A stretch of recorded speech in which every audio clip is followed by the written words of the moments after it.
नमस्कार, TV9 भारतवर्ष के special bulletin में आपका स्वागत है। आपके साथ मैं हूं सुमेरा खान। मेरे साथ मौजूद है मेरे सहयोगी प्रतिमा, समीर और प्रीति। शुरुआत इस वक्त की बड़ी खबर के साथ। अशोक चव्हाण ने कांग्रेस से इस्तीफा दे दिया है। महाराष्ट्र के पूर्व सीएम का कांग्रेस पार्टी के सभी पदों से इस्तीफा। बीजेपी ज्वाइन कर सकते हैं अशोक चव्हाण, ऐसी अटकलें लगाई जा रही हैं। आदर्श सोसाइटी घोटाले में चव्हाण का नाम है।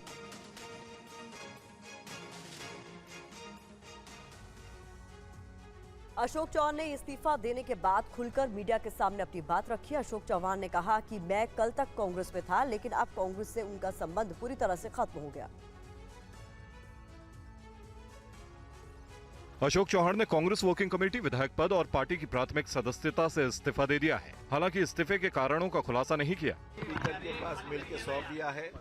उस बाद में मैंने आज कांग्रेस वर्किंग कमेटी, कांग्रेस की प्राइमरी मेंबरशिप और हमारी जो लेजिस्लेटिव पार्टी है उसका भी इस्तीफा मैंने आज पार्टी को सुपुर्द किया है।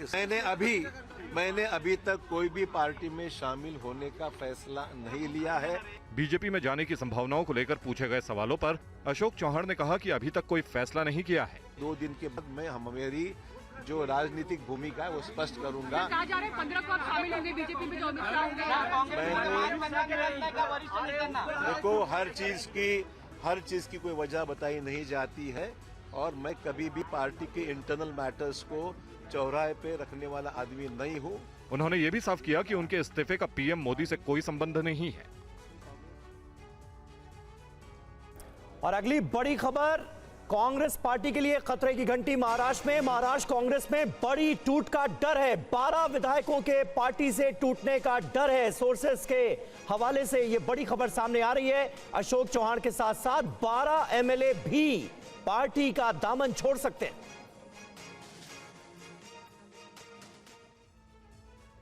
अशोक चव्हाण का जाना मराठवाड़ा इलाके में कांग्रेस को बड़ा नुकसान पहुंचा सकता है और इस इलाके में चव्हाण परिवार का दबदबा है। अशोक चव्हाण ने कांग्रेस वर्किंग कमेटी, विधायक पद और पार्टी की प्राथमिक सदस्यता से इस्तीफा दे दिया है। हालांकि इस्तीफे के कारणों का खुलासा नहीं किया। स्पीकर के पास मिल के सौंप दिया है। उस बाद में मैंने आज कांग्रेस वर्किंग कमेटी, कांग्रेस की प्राइमरी मेंबरशिप और हमारी जो लेजिस्लेटिव पार्टी है उसका भी इस्तीफा मैंने आज पार्टी को सुपुर्द किया है। मैंने अभी तक कोई भी पार्टी में शामिल होने का फैसला नहीं लिया है। बीजेपी में जाने की संभावनाओं को लेकर पूछे गए सवालों पर अशोक चव्हाण ने कहा कि अभी तक कोई फैसला नहीं किया है। 2 दिन के बाद मैं मेरी जो राजनीतिक भूमिका है वो स्पष्ट करूंगा। 15 को आप शामिल होंगे बीजेपी में, जो देखो, हर चीज की कोई वजह बताई नहीं जाती है और मैं कभी भी पार्टी के इंटरनल मैटर्स को चौराहे पे रखने वाला आदमी नहीं हूं। उन्होंने ये भी साफ किया कि उनके इस्तीफे का पीएम मोदी से कोई संबंध नहीं है। अशोक चव्हाण के इस्तीफे पर बोले पृथ्वीराज चव्हाण। अशोक चव्हाण के इस्तीफे से लगा है धक्का, ये कहा पृथ्वीराज चव्हाण ने। ऐसा निर्णय लेंगे ये सोचा नहीं था। बीजेपी जनता का समर्थन नहीं मिलने पर विपक्ष को तोड़ रही है, ये भी कहा पृथ्वीराज चव्हाण ने।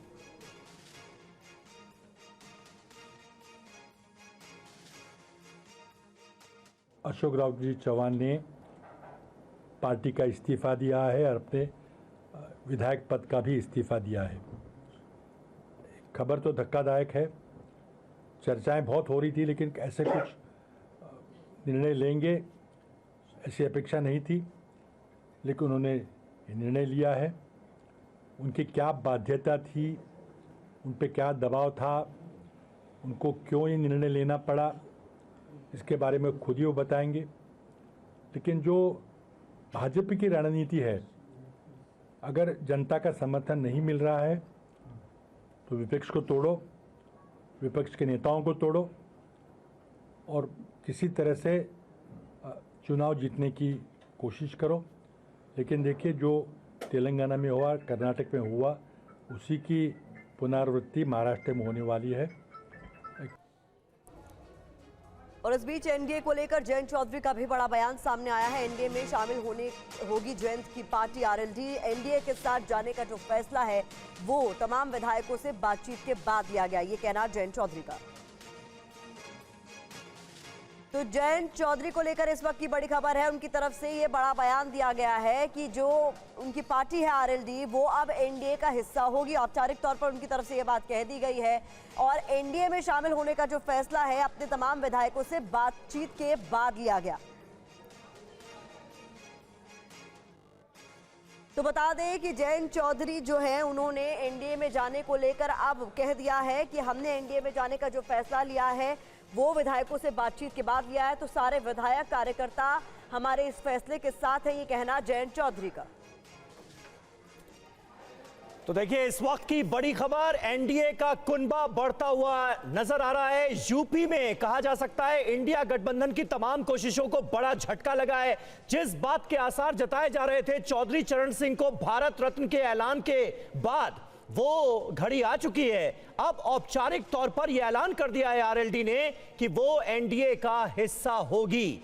तमाम एमएलए से बातचीत के बाद यह फैसला जयंत चौधरी ने ले लिया है और एनडीए में अब जाने का फैसला आरएलडी ने ले लिया है। यानी एनडीए का एक घटक दल आरएलडी होगी, यानी वेस्टर्न यूपी में एनडीए को एक बड़ा सहयोगी मिला है।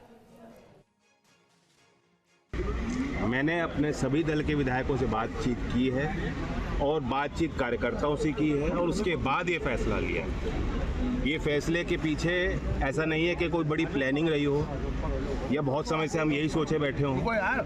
बहुत कम समय में, अल्प समय में फैसला हमें लेना पड़ा, परिस्थितियों के कारण लेना पड़ा और हमने हमारे कुछ अच्छे हैं देश के लिए, अपने लोगों के लिए कि हम कुछ अच्छा करना चाहते हैं। और जब भारत रत्न से नवाजा गया है, हम सब का मन प्रफुल्लित है। बहुत बड़ा सम्मान सिर्फ मेरे परिवार के लिए का ही नहीं, हमारे दल तक सीमित नहीं है। देश के हर कोने में विराजमान जो हमारे किसान हैं, नौजवान हैं, गरीब लोग हैं, ये उनका सम्मान किया। क्या आज अजीत सिंह जी की जयंती पर उस तारीख की भी आप घोषणा करेंगे, कब आप एनडीए के साथ आधिकारिक रूप से शामिल हो जाएंगे? नहीं, आज की तारीख तो हम मना रहे हैं, खुशी मना रहे हैं। प्रसाद ग्रहण कीजिए आप भी।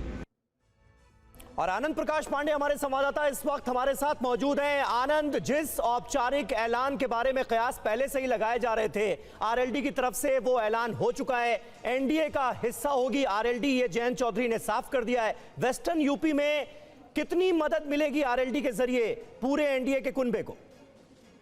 देखिए, जिस तरह से प्रधानमंत्री नरेंद्र मोदी ने टारगेट रखा है कि अब की बार 400 पार और जिसमें बीजेपी के 370 पार का उन्होंने दावा किया, तो ऐसे में एक एक सीट इस बार बीजेपी के लिए बहुत इंपॉर्टेंट है। और आपने पश्चिमी यूपी की बात की, तो पश्चिमी यूपी में बीजेपी ने 14 लोकसभा जो सीटें हैं उनको कमजोर कैटेगरी में रखा है, यानी कि उनको सी ग्रेड में रखा है। तो ऐसे में बीजेपी चाहती है कि सभी की सभी सीटें बीजेपी इस बार जीते और यही वजह है कि आरएलडी से बीजेपी ने गठबंधन करने का फैसला किया है। और चौधरी चरण सिंह को भारत रत्न देना हो या फिर कई कदम उठाने किसानों के लिए, उसी मकसद से किया गया ताकि किसानों की नाराजगी, जाटों की नाराजगी है उसको दूर किया जा सके। और ऐसे में अगर आप वेस्टर्न यूपी में बीजेपी जो है उसका रिजल्ट 100% रहता है, 370 पार और 400 पार का जो नारा बीजेपी ने दिया उसको पूरा किया जा सकता है। और यही वजह है कि आज जो तमाम खबरें ऐसी आ रही थी कि बीजेपी के साथ गठबंधन को लेकर आरएलडी के विधायकों के अंदर कुछ असंतोष है, तो उसको खारिज करते हुए जयंत चौधरी ने इस बात को आज कहा है कोई असंतोष नहीं है, हम एनडीए के साथ जा रहे हैं। हाँ, औपचारिक ऐलान अभी नहीं हुआ है, लेकिन संकेत बहुत पहले से दिए जा रहे थे। जयंत चौधरी भी संकेत दे चुके और आज एक बार फिर उन्होंने उसको पूछा किया और जल्द ही औपचारिक ऐलान होगा, जिसके बाद अमित शाह से बीजेपी अध्यक्ष। चलिए, बहुत बहुत शुक्रिया, बहुत बहुत शुक्रिया। पहले ही कह चुके थे जयंत चौधरी कि प्रधानमंत्री नरेंद्र मोदी ने दिल जीत लिया, अब मैं किस मुंह से उन्हें मना करूंगा, और अब वो औपचारिक ऐलान हो गया है जिसके बारे में कयास लगाए जा रहे थे।